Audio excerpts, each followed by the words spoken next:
I don't know what kind of year you just had, but I want you to have the best year of your life. But we've got to have a mindset that allows for that, because if I'm not looking for that best year, it will elude me and it's going to go away. My opportunity will evaporate. What if God was ready to be a part of a journey to lead you on to have the best year of your life? You're going to want to hear this episode. We're getting into it right now.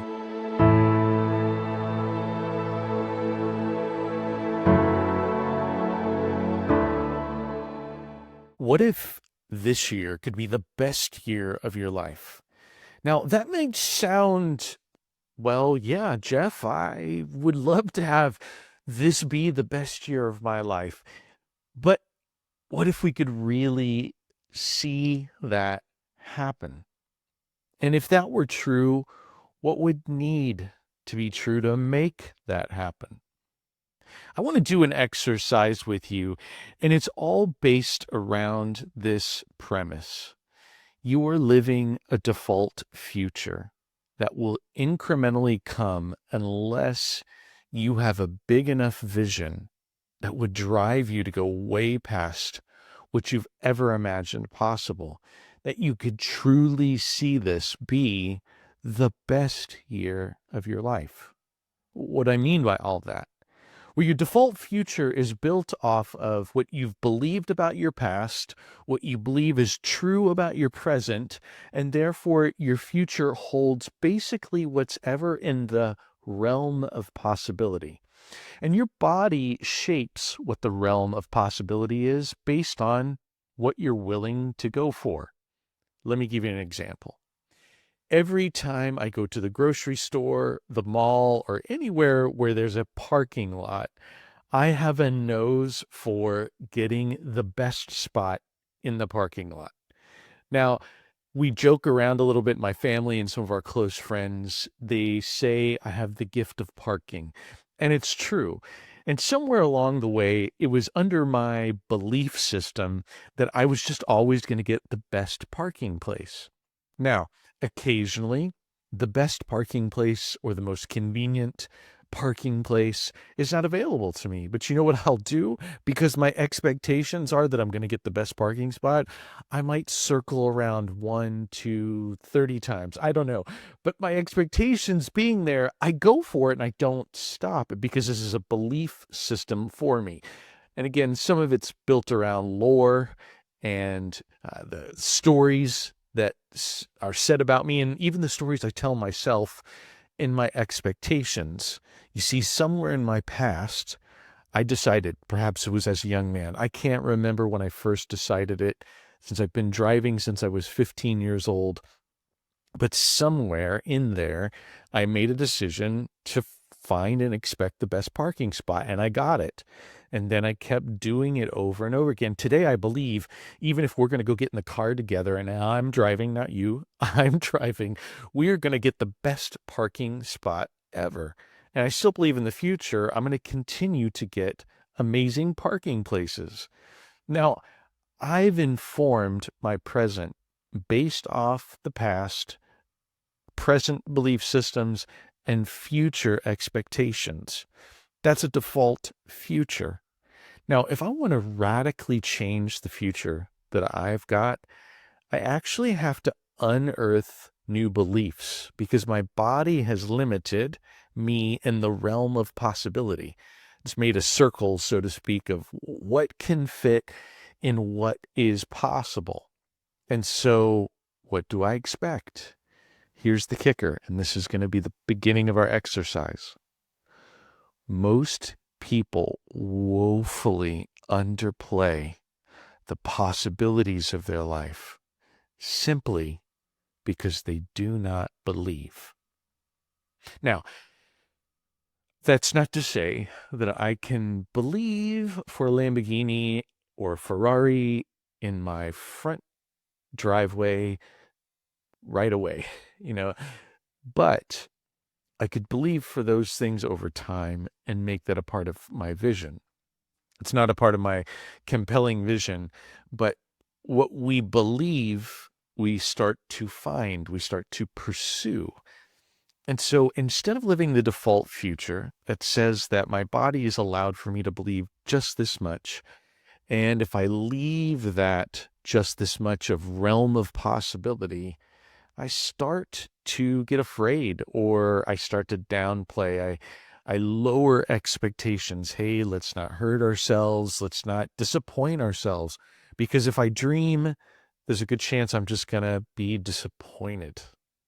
Well, this is where I want to begin our exercise together. Now, we're working towards the best year of your life. Here's where I want you to begin. Let's say that you and I are together. It's December 31st of this year, this new year. And here we've gone a whole year and we're celebrating. It's a New Year's Eve party. And I walk up to you and I say, hey, tell me about your year. What was great that happened this year? I might be expecting just a quick, oh, it was a good year. But not this time. You turn around to me. You look at me holding that glass that you're drinking and you say, Jeff, sit down. It was an incredible year. It was the best year of my life. Now imagine you begin to tell me one thing after another of all the amazing things that happened through you, in you, by God's grace, and you saw it happen. And you're listing all the details of every story. And it's true, I'm blown away, so much so I can feel tears welling in my eyes. And other people come around us and they're listening in and they're blown away by your story. Now, I've transported you to a story, and I want you to make that story true. So just for a moment in this exercise that we're doing here together to make this the best year of your life, I want you to list 3 things, 5 if you wish, but let's imagine 3 things that you did this year that made it the best year of your life. Now, you can pause and do that work and come back. Let's keep going. So you've got these things you've written down. Now I want you to draw a circle somewhere on a piece of paper next to those goals. And let's put a dot in the center of that circle. And then to the right of the outside of that circle, I want you to draw another dot and draw a line from the one that was in the middle of the circle to the dot you just made that's on the outside to the right of the circle. That line is a continuum. And right in the center of that circle, just write the word very possible. And then on the dot that's to the right, I want you to write the words improbable but thrilling. Now we have a continuum. Now, where the line breaks through the circle, you can write the number 5 because it's right in the middle. And the dot to the right is 10, and the dot in the middle of the circle is 1. Now we have a continuum from 1 to 10. Now, I told you earlier that your body has put a circle around what you think is probable. This is called the realm of possibility. And so that realm of possibility has told you what you think could happen. Look back at those goals that you wrote down. On a scale of 1 to 10, with 1 being, this is very possible. This goal is like a gimme putt in golf. It's going to happen. It's a little tap in and it'll happen. To a 5, which is, man, this going to be a stretch, but it can happen. To 10, whoa, this is improbable. Maybe people or maybe I'm going to believe that this is crazy, but it's thrilling. It's not impossible. They're not bending the space-time continuum. It's just simply saying out there at 10, it would be thrilling, but I don't know how it's going to get there. It's just bigger than me. All right. Write the numbers down next to each one of your goals of just what your gut says it is. Now, what I find over and over again is most people plot their numbers between 1 and 5, and they didn't even think about it. The body just told them, this is about as far as you can go. Don't go any further. And even up to a 5, it's a bit of a stretch, but it can happen. And they just underplay possibility. I want you to consider, what would it take to take those goals and stretch them out closer to a 10? What would you add to it? What specificity would you add to each of those goals? Write those things down. And once you've written down how to make it a goal that would be thrilling to you, I want you to pick just one thing that you would do to get that goal started today. One thing. Now, when I say just write one thing down, you're going to be writing one thing that'll create a chain reaction that would just get you started. The first phone call you need to make, the first email sent, the first little bit of writing that you needed to do, whatever that is, the first discussion you need to have, whatever it is to just get it started. What would that be like? Okay, again, here you can pause, but I'm going to tell you these instructions. I want you to make sure that all of your goals break past the realm of possibility, are not just a stretch, but possible. They move into the improbable. I'm not sure how it's going to happen, but I would be thrilled if it happened. Somewhere beyond 5, up to 10. Write out that goal. Make sure it's specific so that when we're together on that New Year's Eve party, you'll be able to tell me, this is how I saw it show up. Then what I want you to be able to do is to choose one nuclear action that would create a chain reaction. Just the very first thing that you can do today. Small, doesn't matter, even if it just gets it started. Okay, if you need to pause, do so. But what we're after here is this. We're after moving towards a vision that's beyond us. You see, in Proverbs 29:18, Proverbs 29:18, Solomon, through the inspiration of God, said that a people without vision will perish. Okay. And the thing is for our lives is that when we stop dreaming, we don't have a big, compelling, God-sized dream, we're just going to go back to being normal. We're going to stay in the default future. But if we want to live into a future that generates an outcome bigger, beyond us, that would truly tap into the God of the Ephesians 3:20, to him who is able to do immeasurably more than we can ask or imagine. This God who has cattle on 1,000 hills, that hasn't told you the limits outside of the moral, God-honoring limits, but there's no limits to your outcomes. So what could make this the best year of your life? I think it's important. You know, when we're here at the start of another season, taking inventory and then dreaming again starts us in on a belief that there's something new. Now, I don't know what kind of year you had last year. The year that I had last year was the most difficult of my life. And it's been a couple of years of challenge, no doubt about it. I would say this has been the most strain I've ever felt. And I'm looking forward to a season, not a season of ease and vacationing, although a good vacation would be nice. I'm simply talking about seeing the fruits of my labor come to be. So maybe what you experienced last year was not the year you were hoping for, not the year you were looking for, or to the contrary, you had a good year, maybe a great year. What's it going to take to see this new year be the best year of your life? Starting with this process is the way with which to get your dream going. And having a vision, there's a gap. Now, the gap, we need to talk about it.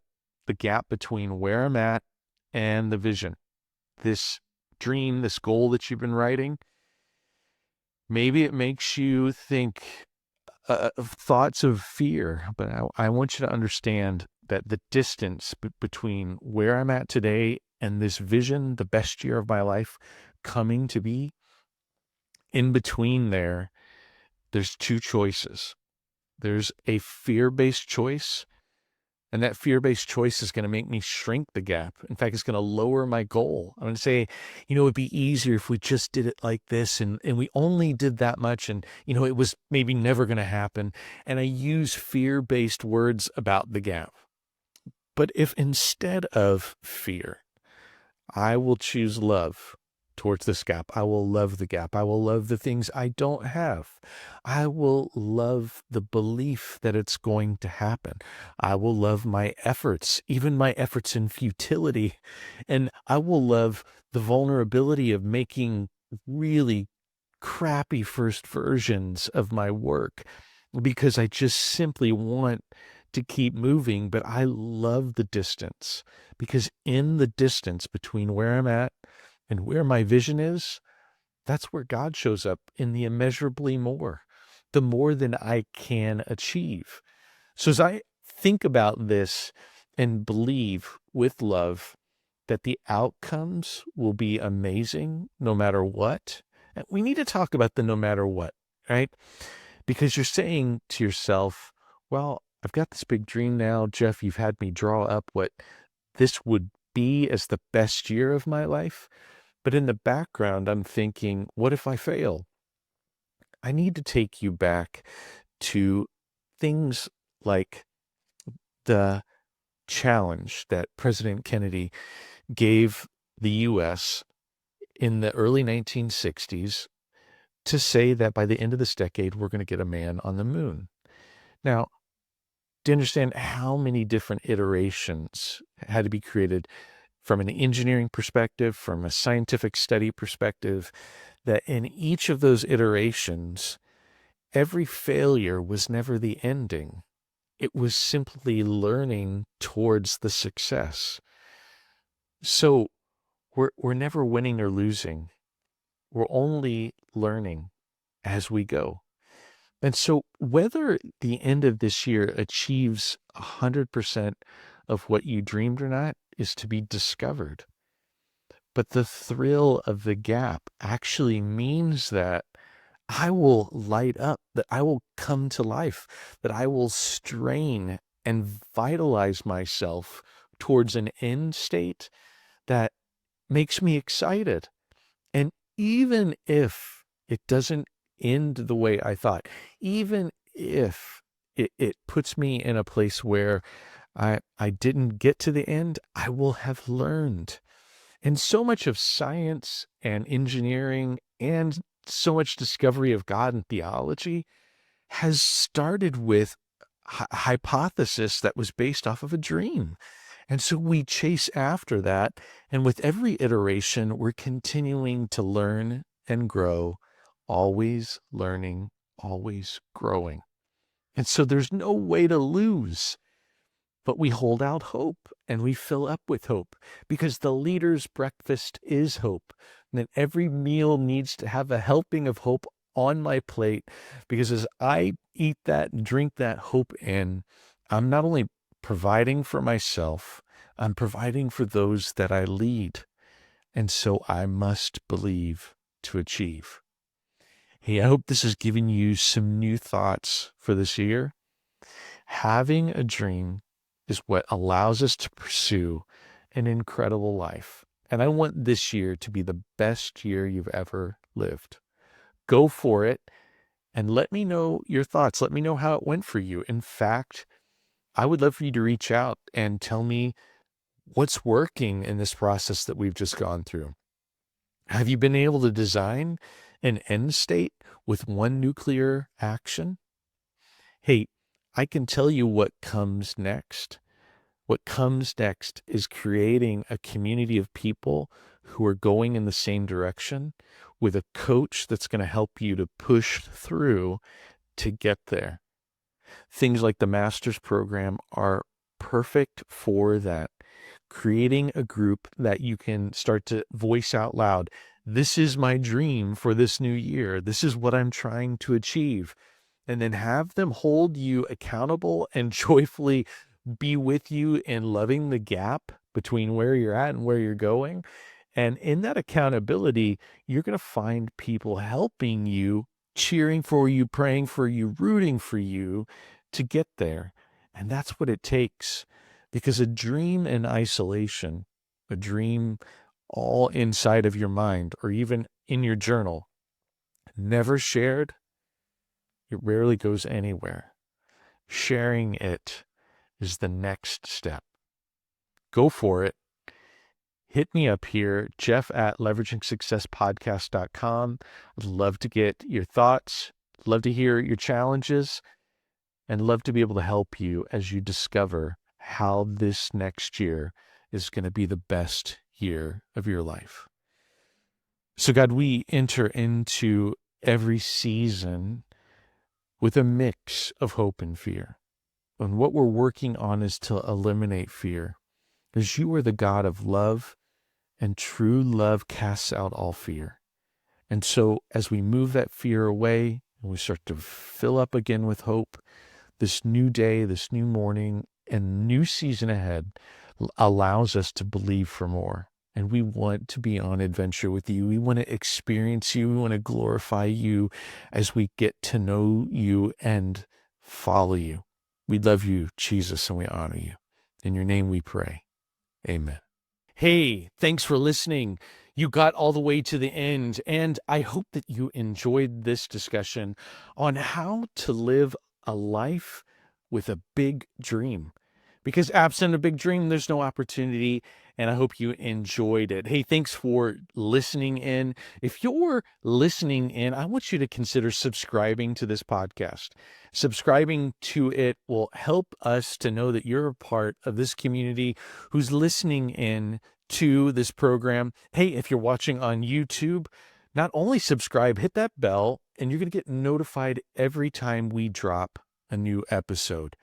Hey, I hope you're enjoying Leveraging Success, because taking what God's given you and all the gifts that he's put inside of you to make those available to him and leverage them. So as you work less, make more, create margin with which you can become an incredible parent, spouse, and most importantly, live the life that God designed you for. See you next time.